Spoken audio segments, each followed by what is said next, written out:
প্রত্যেকদিন সকালবেলা একটা বাড়ির বউয়ের যে কত রকম কাজ থাকে সেটা সত্যি আমার বলার অপেক্ষা রাখে না।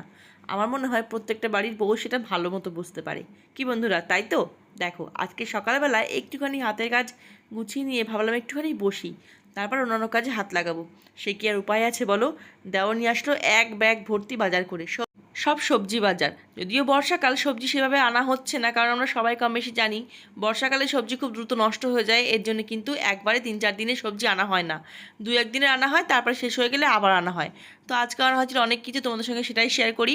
দেখো, বড় বড় সাইজের পেঁয়াজ, তার সঙ্গে বেগুন, ঝিঙে, একটা চাল কুমড়ো, তারপর নর্মাল কুমড়ো বা দেশি কুমড়ো বা মিষ্টি কুমড়ো বলতে পারো, তার সঙ্গে পুঁই শাক, আদা, লঙ্কা, তারপরে মায়ের জন্য পান সুপুরি, আলু, সব কিছু কিন্তু আনা হয়েছিল অল্প অল্প করে। তোমাদের সঙ্গে সেটাই শেয়ার করলাম।